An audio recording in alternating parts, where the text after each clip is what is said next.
Salut les bricolos! Dans cette vidéo, on continue de s'occuper du sol de la petite pièce humide, dans laquelle on crée une sorte de vide sanitaire.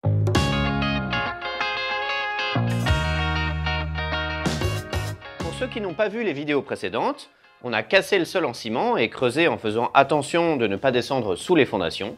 Ensuite, on a créé des plots en béton armé qui vont servir de support aux poutres. On a installé 6 plots comme ça, afin de poser 3 poutres dessus qui supporteront les solives grâce à des sabots. On a aussi fait des trous dans les murs, ici et là, dans le but de faire circuler l'air en dessous du nouveau plancher. Pour les calculs de section de bois, j'ai appliqué la même méthode que pour le solivage de l'étage. Je mets la vidéo ici si vous ne l'avez pas vue. Allez la voir, j'y explique en détail tous les calculs. Pour les essences de bois, j'ai pas mal hésité, car sous le solivage, ça risque d'être assez humide, un peu comme dans une cave. J'ai finalement décidé de mettre des poutres en chêne et des solives en Douglas. Ça y est, maintenant on reconstitue le sol dans la pièce où on a fait un peu comme un vide sanitaire. Il y a un plot là, la poutre en chêne au-dessus. Ici vous voyez il y a un espace. Ici d'ailleurs vous voyez c'est l'arrivée d'air. On va fixer un tasseau à cette poutre pour réduire l'espace entre la poutre et le mur, pour pouvoir après vider du liège en vrac pour combler cet espace. J'ai pas envie de mettre de la laine de bois ici puisque les murs sont quand même régulièrement humides dans cette pièce. Donc je trouve que c'est pas terrible de mettre de la laine ici quelle qu'elle soit. Donc je préfère mettre du liège qui lui pour le coup résiste bien à l'humidité. Donc tout autour de la pièce on va mettre du liège. Ensuite on va mettre le laser et il va falloir que le haut de la poutre arrive exactement à la même hauteur que cette marche. Là, je sais pas si vous voyez le trait de laser sur le mur parce qu'il est vraiment très léger, mais on voit du coup qu'il passe au-dessus de la poutre. Donc ce qu'on va faire, c'est qu'on va caler cette poutre grâce à des cales en plastique comme ça, qui sont des cales qui sont utilisées normalement pour installer genre des baies vitrées, donc c'est des trucs qui sont hyper solides. Donc on va en mettre plusieurs en dessous pour caler la poutre pile à la hauteur du laser, qui lui-même est pile à la bonne hauteur par rapport à la marche. On pose un morceau de bois sur la poutre pour bien voir de combien dépasse le laser. Ça nous permet de choisir les cales plus facilement. On se sert d'un coussin gonflable pour soulever la poutre sans effort. C'est vraiment très pratique comme outil. Je mets un lien en description.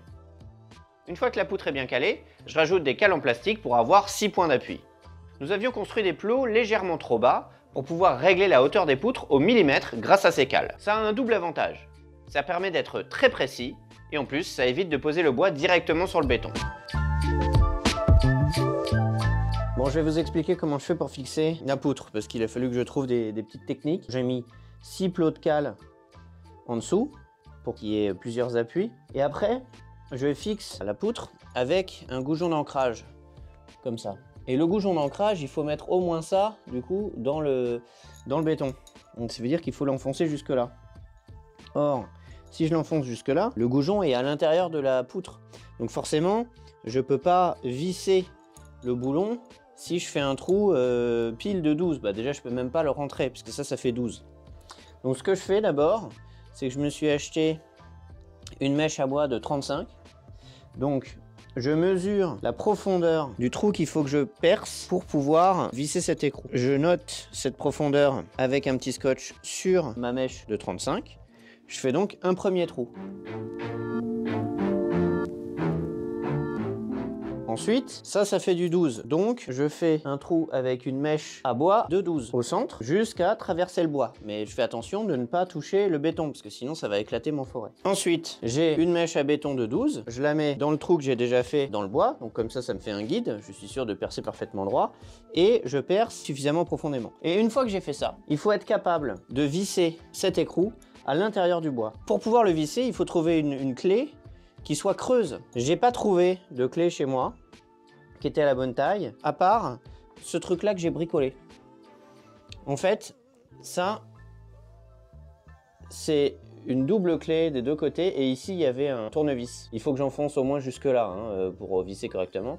Donc j'ai coupé le tournevis. Là c'est la bonne taille pour pouvoir visser l'écrou. De l'autre côté, il y a une taille qui est un petit peu plus petite et que j'ai réussi à caler dans une douille de 22. Et pour pas que ça bouge, j'ai mis des petits clous comme ça. Bon, c'est vraiment la débrouille.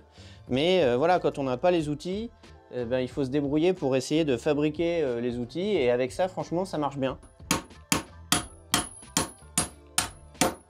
Voilà, ensuite j'utilise un autre goujon. Je mets dessus et je continue à taper.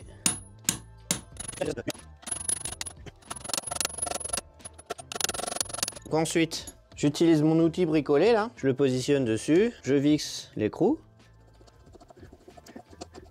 Quand ça devient dur, j'y vais en forçant avec ça.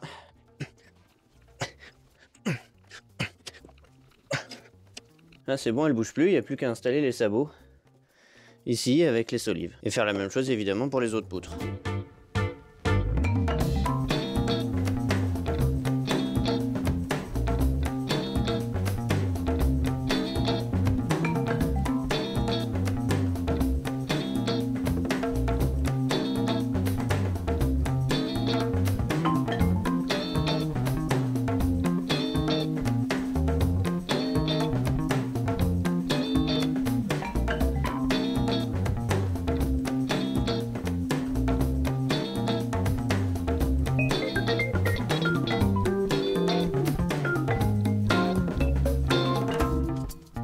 J'espère que cette vidéo vous a plu. Si c'est le cas, n'oubliez pas les pouces en l'air et le partage. Dans la prochaine vidéo, on s'occupera de l'installation des solives. Vous allez voir, j'ai pas mal progressé depuis le solivage de l'étage. Pour ceux qui le souhaitent, vous pouvez me soutenir sur Tipeee et Utip. Et moi je vous dis à la prochaine!